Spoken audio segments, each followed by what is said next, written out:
We're finally here, 1 Corinthians chapter 11. Why don't you go ahead and grab a Bible? From the moment we began our study in 1 Corinthians, I had many people say, man, I cannot wait till we get to chapter 11. And we're finally here. We have arrived at the passage that where Paul addresses head coverings. Now, I know this passage is very applicable because many of you grew up or still have family or still yourselves are wrestling through the topic of head coverings. Like, what do we make of this? Is this a first century thing? Are we sinning if we don't wear a head? Like, there's so many layers. So I want to welcome you to probably the most highly debated, highly confusing passages in the entire Bible.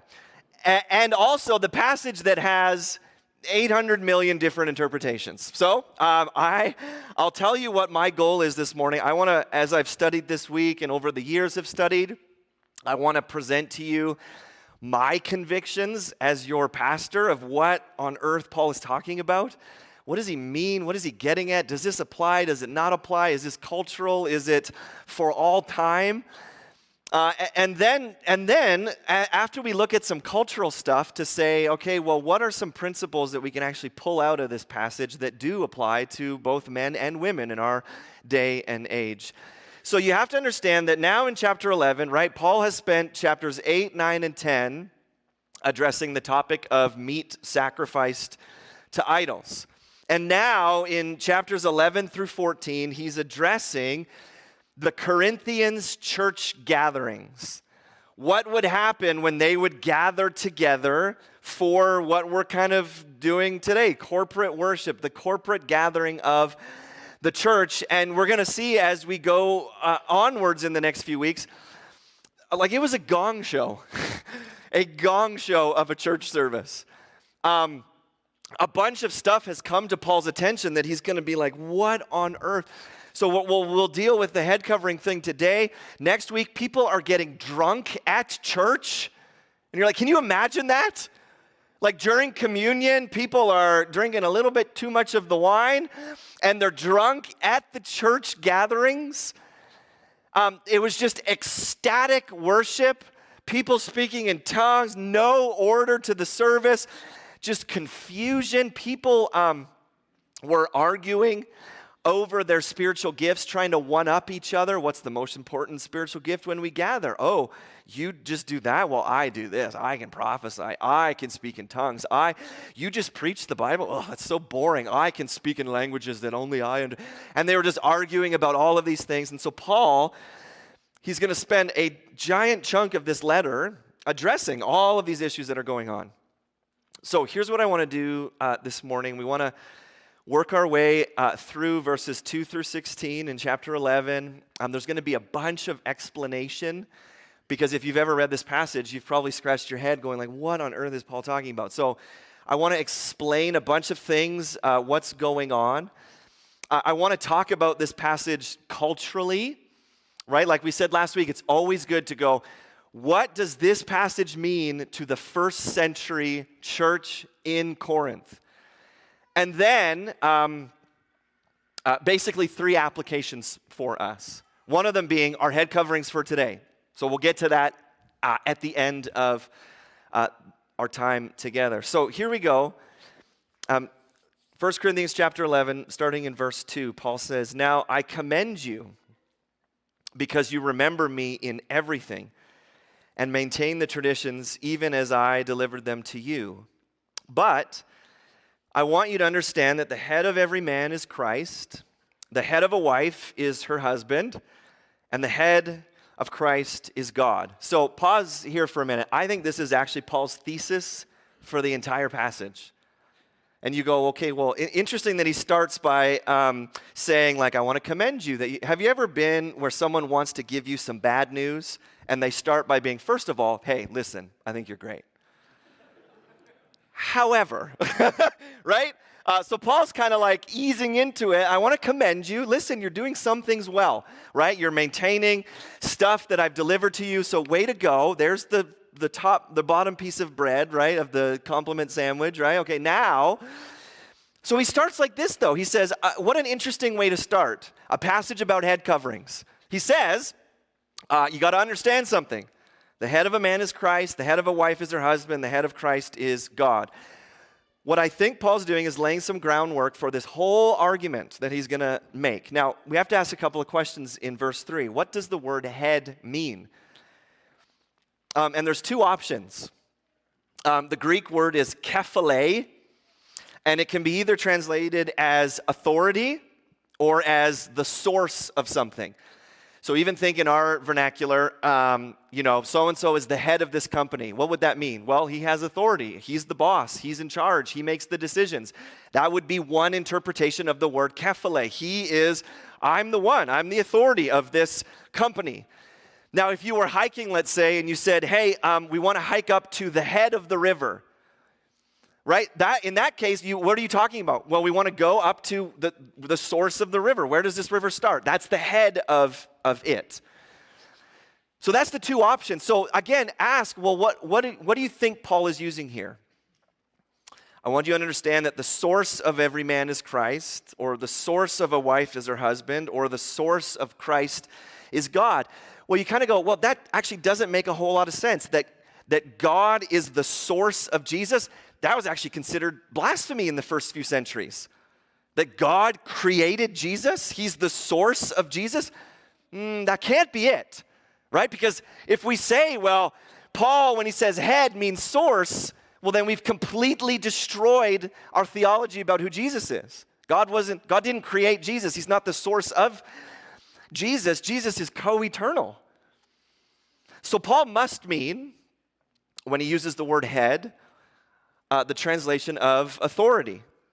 It makes the most sense in verse 3 that Christ is the authority over man.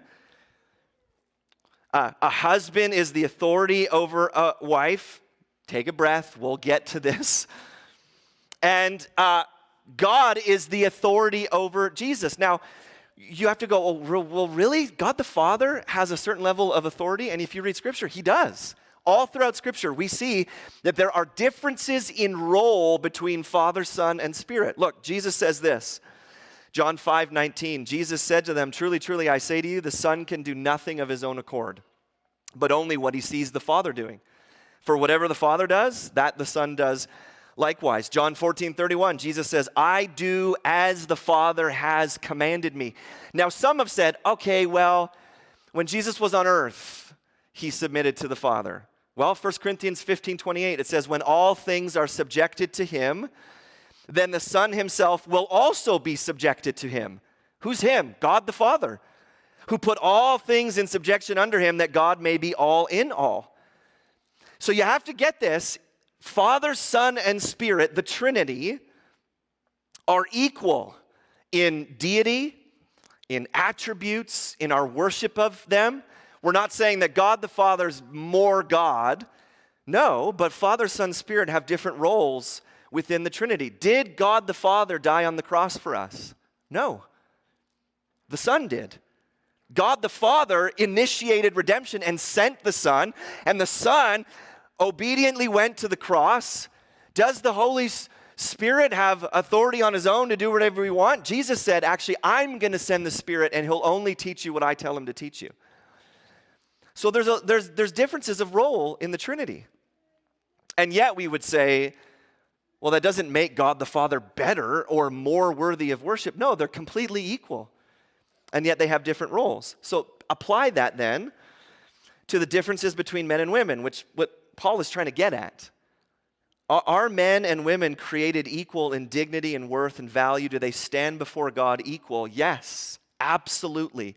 Yet God, in his infinite wisdom, has created structure and order and how he wants things in the universe to run. And so he has created men and women different in role. They have different strengths and different weaknesses, and yet are they equal? Yes, absolutely. So keep that in the back of your mind. This is Paul's thesis statement for the whole passage. It'll help us understand. He starts this way. Look, there's differences, there's order, there's structure that God has created. Verse 4, Every man who prays or prophesies with his head covered dishonors his head. But every wife who prays or prophesies with her head her head uncovered, dishonors her head, since it is the same as if her head were shaven. For if a wife will not cover her head, then she should cut her hair short. But since it is disgraceful for a wife to cut off her hair or shave her head, let her cover her head. So why should men not cover their heads? And why should women cover their heads? We kind of go, it's interesting, right? Here's some cultural things going on. Why should men not cover their heads? In Roman culture, part of pagan worship, Roman men, when they would go to the temples to worship, they would pull up all the loose folds of their toga, and then they would put it around their head, and then they would go into the temple to worship. So Paul says to men, actually don't do that. That's worshiping like a pagan. Don't adopt the practices that they do. Because why? Because then you'll dishonor your head. Well, who's the head? Jesus. You will dishonor Jesus if you use pagan worship. Don't be like the pagans. Don't be like the Roman men who cover their heads when they go to the temple. So Paul then says, however, women, you'll dishonor your head if you uncover your head. Now, who's the head that he's referring to? Their husbands. You will dishonor your husband if you pray and prophesy with your head uncovered. So what does that mean? In the first century, head coverings were a universal custom. And a head covering in that day and age was a physical sign that you were married. Married women wore head coverings everywhere except when they were at home. So listen, you have to understand, it wasn't as if it just happened in the church. Women in that day and age wore head coverings everywhere, except when they were at home, because it was a sign. Men would look at a woman with a head covering and go, okay, she's married. She's taken. She has a husband already. And if a married woman went out and about in public without a head covering, it says she brings shame to her head, to her husband, because what is that message sending? I'm available. I'm not married. I heard one pastor say it would be, in our day and age, it would be like your wife saying, hey, I'm going to go out with some friends tonight, and before she left, I'm just going to take this off, put that in there. Now I'm going to go out, take my wedding ring off. Now I'm presenting myself. I'm available. Men, that's what it would be like. I'm going to go out. I'm going to take my head covering off so that men can approach me and I'm available. So Paul is saying, women, when you do that, you're actually bringing shame to your husband.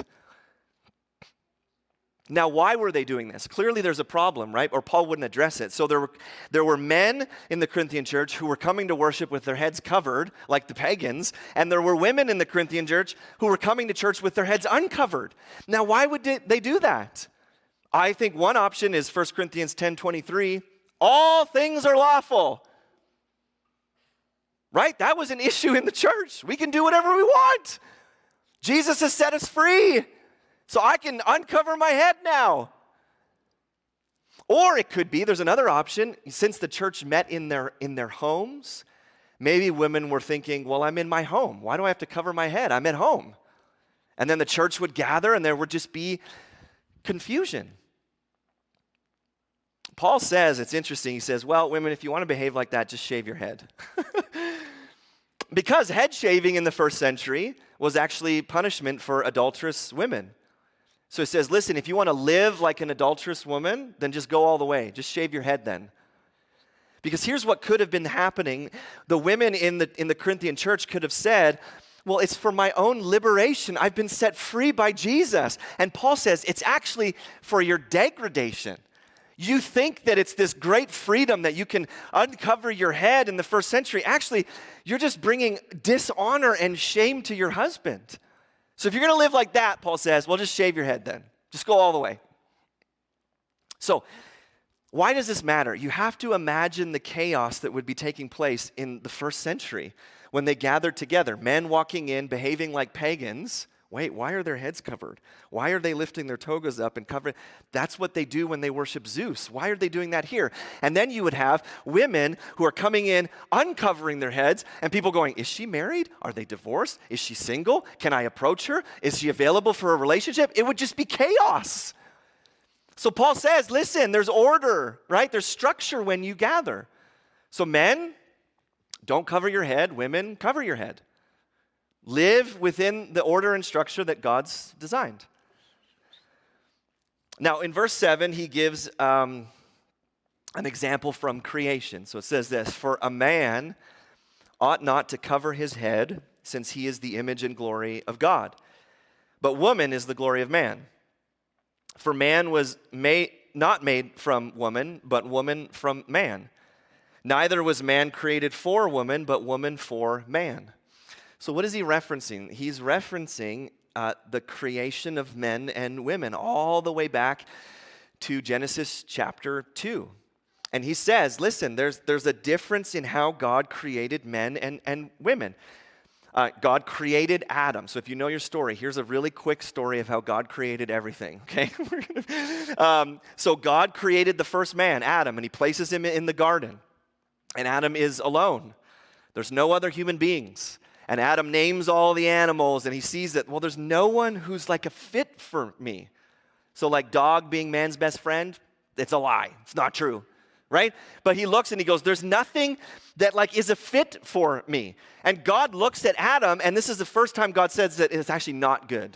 It's not good that the man should be alone. So what happens? Adam is put into a sleep. God takes a part of his side. It actually doesn't say rib in the Hebrew. It's like a chunk of his side out. And he makes a woman. And then God brings Eve, the first created woman, to Adam. And what does Adam say? Does he go, try again? Or does he say, yes, now someone that I can boss around? No. He says, oh, bone of my bone and flesh of my flesh. It's like, finally, God.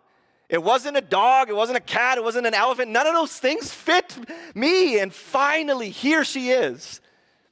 So when Paul says, oh, woman is the glory of man, yeah, no kidding. Of course she is. She's glorious. So ladies, like just be like, yes. Woman is the pinnacle of creation. And she was taken out of man. Paul's whole point is, listen, women, you weren't made for men. Or sorry, listen, men, rather, you weren't made from women. Women, you were made literally from man. You're his glory. You complete him. And that phrase, the glory of man, it means that a woman shows the excellence of her husband. By a wife's conduct, she can show honor to her husband. The woman completes the man. The woman completes creation, for that matter. So Paul, what he's doing is he's pointing all the way back to creation, going, look, God created men and women differently, even in the very beginning. Did God put the woman to sleep and make the man out of the woman? No. It was the other way around. And women were made for men because we just could not do it on our own. And so notice how even Adam's response to Eve, you go, oh yes, Eve is the glory of Adam. Look at how he's responding to her. It's a good thing. So Paul's saying, look, even creation shows that there's differences between men and women, yes? Verse 10, this is going to get weird. That is why a wife ought to have a symbol of authority on her head because of the angels. And so you're going to go, okay, Paul, I was following you with the creation thing. And verse 10 just seems like, let me just throw a curveball in there. Also, this is important because of angels. And you're like, what on earth does this mean? I actually think it's quite simple when you kind of just think logically. The Bible tells us in a bunch of places that there's a very real spiritual realm, and you actually might have interactions with angels that you didn't even realize they were angels. And we're told that actually angels, they participate in worship services because they're eager to just understand what this gospel is. Hebrews 13:2, do not neglect to show hospitality to strangers, for thereby some have entertained angels unaware. So listen, what the Bible's saying is in your interactions with people, they might be angels and you just don't know it. I remember years ago when we lived in Ottawa, my mom will share this story, but a random person knocked on the door. It was not a neighbor and just said, hello, excuse me, I'm just kind of walking through your neighborhood. Is there any way you could get me a glass of water? I'm just really, really thirsty. And of course, when people come and knock on your door, you're like, please don't knock on my door, stranger. But my mom just had this sense of like, I should give this person water. So she went and got the person water, and they drank the glass of water and said, oh my goodness, thank you so much. And my mom just kind of like put the glass down and turned and looked up and down the street, and there was nobody there. So she said, was that an angel? Was that like a test from God for me to show hospitality? Maybe. Scripture seems to say you might show hospitality to people and they end up being angels. 1 Peter 1:12, it says, it was revealed to them that they were serving not themselves, but you and the things that have now been announced to you through those who preach the good news to you by the Holy Spirit sent from heaven. Look, things into which angels long to look. Do you know what fascinates angels? The gospel. That they would go, man, this is so interesting that God saved human beings through his son. They long to look into those things. So are there angels gathered when we worship Jesus corporately? Probably. And so what Paul is saying is, hey, men and women, behave and use order and distinction between the roles of male and female because there's angels watching you. Now think, Satan and his demons were once angels. And why did they fall? Because they rejected God's order and his authority. Satan said, why do you get to be God? This is my paraphrase. Why do you get to be God? I should be God. I don't like the order and the structure that you've created, God. So Paul says, when you gather together, live within the order and the structure that I've given you because there's angels watching. And that's what caused them to fall. So they should watch our church gatherings and go, okay, there's a difference between men and women. Interesting. These men and women, when they gather together to worship, they submit themselves to the authority of God. So he says, do that for the angels' sake. Now, it's almost as if in verses 11 and 12, Paul's expecting people to say, which maybe some of you are thinking, so what are you saying? Men are better than women. It's like he's bracing for that. This church in Corinth going, oh, you're saying that women have to behave like this and men have to behave like this. Are you saying that men are better than women? So verse 11, he says, nevertheless, in the Lord, woman is not independent of man, nor man of woman. For as woman was made from man, so now man is now born of woman, and all things are from God. So notice that he's saying, no. Just because Eve was made from Adam doesn't mean that Eve is less than. Look, all men are now born from women. We kind of need them. So he's saying, no, this is not about an inferiority thing.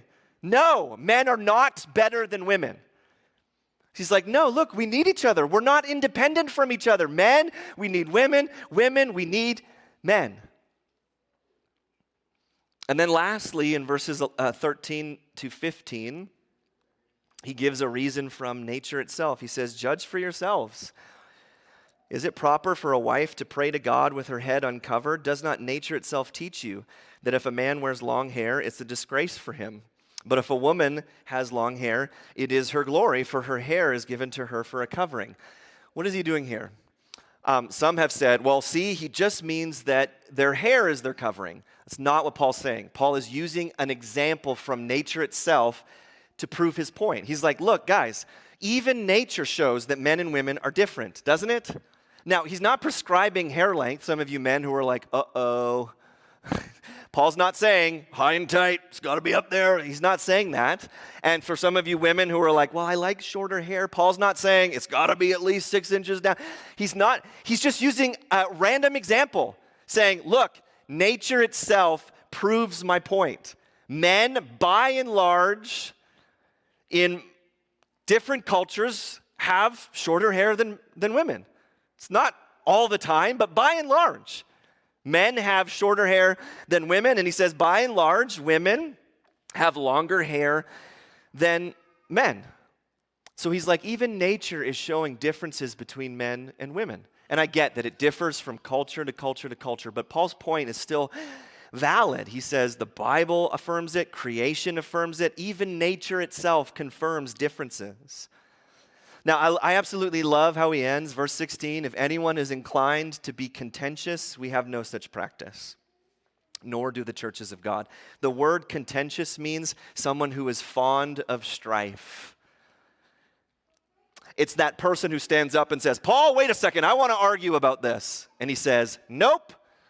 If you love arguing and you love strife, he says, we don't have a place for that in the churches. We're not fighting about this. Isn't that great? Man, we need to quote this at every church meeting. If you're going to be contentious, we don't do that here. Don't be a person who's fond of strife. I want to argue about this. Paul says we just don't do that. So that's the passage. Clear? So the question then is, as we think about application, I think to a first century Corinthian Christian, Paul's words would have been very clear. They would have said, okay, if I'm a married woman, I got to wear my head covering because it's causing disorder. If I'm a man, I can't keep worshiping like the pagans worship. I'm not going to cover my head. So a good question to ask then is, well, what is a cultural practice and what is a universal principle? And what I mean by that is 1 Corinthians 11, is the Apostle Paul prescribing head coverings for all places, all time, from then until Jesus returns?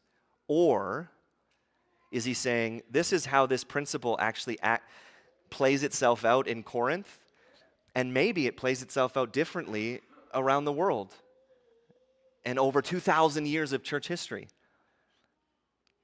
So we have to answer that question. Is this for today, or is the principle for today, or is the practice for today, or is it both? My opinion is that I think head coverings were primarily a first century symbol of marriage. It doesn't carry the same meaning and weight as a physical symbol in our day and age. Now, however, though, let me give some caveats here. I think head coverings could be an adiaphora issue. Now, here's what I mean. Anytime we look at a commandment in the Bible, or like Paul seems to be saying, okay, these are the rules, you have to ask, is this a cultural thing, or is there something underneath it that we can obey? So let me give you a few other examples of how we do this. In John 13:14, Jesus has just washed his disciples' feet. Excuse me. And Jesus says, if I then, your Lord and teacher, have washed your feet, you also should do just as I have done to you. So when is the last time you washed someone's feet? Now, there are some denominations and some groups of Christians that literally do this. We're going to gather. Every time we gather, we're going to wash each other's feet. But what was going on in the first century that makes this practice such a massive statement by Jesus? People walked around on dirt roads in sandals. And animals went to the bathroom everywhere, and so you were walking probably through feces and urine and dirt, and then you would go into someone's house for dinner, and the job of a servant in the house would be, I'm going to wash our guests' feet. It's very practical. It's disgusting if you don't. And so Jesus then, he gathers, and rather than saying, yes, you should wash my feet, Jesus gets down and he washes all of his disciples' feet, even the one who's going to betray him. But what was Jesus showing his disciples at that moment? Here's what it looks like to be a servant of all. Here's what it looks like to be my follower. You must be willing to be a servant. So in our day and age, like if you came over to my house for lunch after this, and at the door I stopped you and said, okay, just wait, can you take your socks and shoes off, please? And I sat down in the hallway and washed your feet, you might go, well, interesting, or you might go, this is really weird. Because culturally, it doesn't carry the same weight and significance that it did in the first century. Everyone washed feet. But yet, can I still obey John 13:14, and not literally wash people's feet every time they come to my house? Of course I can. Am I serving other people? Do I make myself a slave of all? Right? Let me give you another one. 2 Corinthians 13:12. Paul commands us, greet one another with a holy kiss. Would it be weird if I stood at the door on Sundays and when everyone came in, I gave you a big smooch? Yes, this church would be empty after the first week of trying that. But it's a command. And we go, well, interesting. Some Christians and some denominations, they still do this. Instead of turn and greet one another, it's just a kiss on the cheek. Some cultures, if you've been to other parts of the world, they still do this, a kiss on the cheek, men and women, because that's culturally more acceptable. But where we live, well, it might just be really weird. I would feel uncomfortable if other men said, I'm just greeting your wife with a holy kiss. I'm going to give you a holy knuckle sandwich. But do you get what I'm saying? What is the principle behind that? Oh, show hospitality to each other. Be friendly with one another. Your family, your brothers and sisters, greet each other.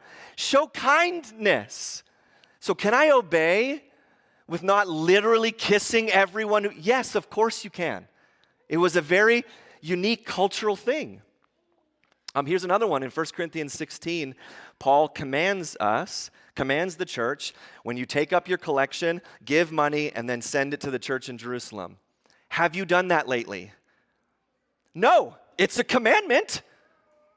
But you go, what's the principle? Paul was saying to the church in Corinth, send money to Jerusalem. But what do? We can still obey that. We send money to Babaram. We give money to other churches around the world. We give money here. So do you see what I'm saying? There is a difference between what is the letter of the law versus what is the spirit of the law. Paul's already shown us that, right? Listen, there is a massive difference between what is the letter of the law and what is the spirit of the law. In 1 Corinthians 9, Paul quotes the Old Testament law. Verse 9, verse 9, you shall not muzzle an ox when it treads out the grain. The letter of the law, when your ox is working, let him eat. But Paul says, actually, that's about the apostles. And you go, wait, what? He says, actually, the spirit of the law is that you should take care of the people that work for you. And you go, but it's not even about people, it's about oxen, Paul. Yes, the letter of the law is feed your oxen, but the spirit of the law is take care of people who labor for you. Here's an example between the letter and the spirit of the law. Let's say my kid came home from school and I said, before you watch, you're not allowed to watch TV until you clean your room. Okay, that's the law. That's the commandment. You come home from school, you can't watch TV until you clean your room. And then 2 minutes later, I see them on the iPad watching things, and I go, what are you doing? I'm not watching TV, I'm watching the iPad. Right? So you go, technically, they're following the letter of the law. They're technically not watching the TV. So then I could say, well, okay, maybe that's on me. No screens or devices, okay, until you clean your room, and then I come back down and they're playing on the swings outside. You didn't say I couldn't play outside. And you're like, okay, do you see the difference? What is the spirit of the commandment that I clean your room? And we could say, well, I followed the letter of the law, and yet your heart could be so far. Was this not the Pharisees? We follow the letter of the law. And Jesus says, you guys are whitewashed tombs. You look clean on the outside, but your hearts are full of evil. So here's what I think. And again, you can take it with a grain of salt because there's many, many, many very smart scholars who would disagree with me, and that's fine. I think the idea of wearing a head covering was primarily a first century thing culturally, and even today there's different parts around the world that it still carries weight and significance, that they go, okay, that head covering means something. However, I think, could a woman obey the principles that Paul is laying out? Hey, men be men, women be women. know the different roles that God has called you. Women, give honor and respect to your husband. Could they still do that without following a first century practice? Yeah, absolutely. And on the flip side, could a woman come to church, put on a head covering, and still be disrespectful and dishonorable to her husband? Yes. They could follow the letter of the law and miss the spirit of the law behind it. So then, again, I'm going to leave that with you to decide and weigh and go, okay, let's wrestle with that. Listen, if someone wears a head covering, they're not sinning by doing so. If you read 1 Corinthians 11 and your conviction is, no, I need to wear a head covering to church, God bless you. You are free to do so. However, if you read 1 Corinthians 11 and you go, you know what, I can honor the principles that God's laying out here and actually not wear a physical head covering, I don't believe you're sinning. I think have conviction in your heart, the best way forward for you to obey Jesus, and then be at peace. So then, what are some principles that are clear in this passage? Number one is God's ordering and structure is for our flourishing as human beings. Submission is not a bad thing, but we live in a world that is anti-authority for everything. We are anti-submission to everyone. And you have to hear this. Submission to someone does not equal inferiority to them. That's what our world says. If you have to submit to someone, that means that you're inferior, you're less than they are, and that is not true biblically. And we all have to submit to something, correct? Like men, we submit to Jesus. Paul writes about, hey, if you're going to be a part of a church, submit to your elders. Wives are told to submit to their husbands. We're all told to submit to government. All things are prescribed by God, and they're done for our own flourishing. But listen, like in every area of life, I see this in our world. We are just anti-authority, everything. It's like the church elders can't tell me what to do, then they're being judgmental. Or it's like the government can't tell me what to do, I hate the government, which I'm like, I kind of get that one. Just kidding. But we just kick against it. You can't tell me what to do. Women are like, I'm not going to. 1 Corinthians 11, my husband's the authority over me. Ephesians 5, 1 Peter, my husband has authority? No, that's not fair. Children are like, what? I have to obey my parents and submit to them? No, that's not fair. But can I just say, perhaps, like as lovingly as I can say, perhaps the creator and sustainer of the universe knows better than you. This is for our flourishing as humanity. Paul is saying to this church, your church services are a gong show because you are rejecting God's order and structure. Why do you think there's so many issues going on, Corinthian church? Because you're saying, I don't have to behave how God tells me to behave. I can do whatever I want. God's ordering is for our flourishing. I mean, as I thought this week, you look around the world, and do you think maybe, just maybe, not all, but much of the chaos and mayhem and disorder that is going on in our world is because we have said, God, I don't want to live how you've called me to live. I reject your authority structure, God. And like really, we could ask, well, how is that working out for us as a society? Terribly. Which leads me to my next point. I think a principle that's here is that, and I can't believe we have to say this, men should be men and women should be women. Very applicable in our day and age where our society says there is no men or women. It's whatever. And the biblical standard that God has is he says, I've created men and women equal in dignity and worth and value. They stand before me on level ground, men and women. And yet God has said, I've created men and women for different roles. But listen, again, not just our culture, our church world kicks against that. We go, no, masculinity is toxic. Men shouldn't behave like men. Third wave feminism has destroyed what it means to be a woman in the name of, well, we're liberating you women, and they're not. It's a lie. So I need to speak to men and women as we close. Men, I need to challenge you. Be men. Don't punt on your God-given role to lead and serve and die for your wife and children.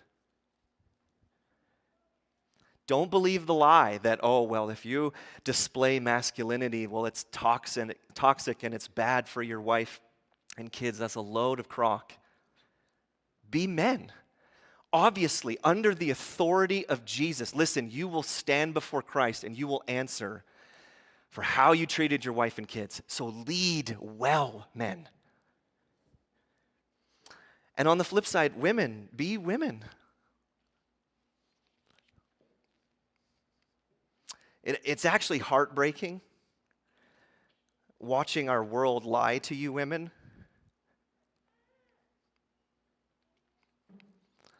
And basically, they've erased what it means to be a woman. And oh, that you would be godly women under the authority of Jesus, that you would show honor and respect, that you would prove the excellence of your husband, that you would lovingly come alongside him. Do you want to know what I think would be the most radical thing to do in our day and age? It wouldn't be to get angry and comment on everything online and to just yell and protest and be so mad about everything. Do you want to know what the most radical thing you could do as followers of Jesus? Men, that you would lead and serve well, and that women, you would honor your husbands. Our culture would look at that and go, well, that's crazy. Why is your life flourishing right now when mine is falling apart? Because we would go, God, you have created order and structure and design, and you are smarter than us, and we're going to live in that. So I think this passage is actually much deeper than a piece of fabric on your head or not. I think this passage goes down to the very core of what it means to be a man and a woman and how we honor God in what he's called us to. So, Father, I just thank you for your word. Again, I mean, this passage is just so rich. And if I'm honest, it can be so confusing. But God, I just pray that you would bring clarity to our hearts. God, I think that the underlying principles in this passage are actually quite clear, amidst the confusion maybe of some of the practices and wording that Paul uses. But I think you are trying to show us that you have designed men and women differently, equal in dignity and worth, but different. You've designed us with different purposes. And in your sovereignty and wisdom, you've designed men and women differently so that our species, our humanity, would flourish. So God, forgive us. Forgive us men here who have punted on our responsibilities, who have believed the lie, well, it's evil to be a man, and it's not good to lead and serve, and just kind of fade into the background and don't stand up for anything. God, forgive us. I pray that the men of this church would be men, that they would lead and serve, that they would die for their families, that they would lead and serve and die for the church. That no one could say, well, they're just abusing their authority, because we know as men, we're going to stand before you, Jesus, and answer for everything that we've done. So I pray that you would help us to lead well. God, I pray for the women of this church, that they would be women, that they would not believe the lies that our culture spews at them nonstop. That they would go, actually, you know what? It is a good and glorious thing to show honor and respect to my husband. To serve alongside him, to be the helper that he needs. God, we need your help in this, humanly speaking, and this is where the curse in Genesis 3 comes in. Humanly speaking, sin wrecked our relationships, and men want to domineer, and women don't want to serve and honor their husbands because sin just makes us so selfish. I pray that we would just lay aside our selfishness and that we would serve one another. That we would celebrate the order that you have designed us for. So just do that work in our hearts, Jesus. And I just pray all of this in your mighty name. Amen.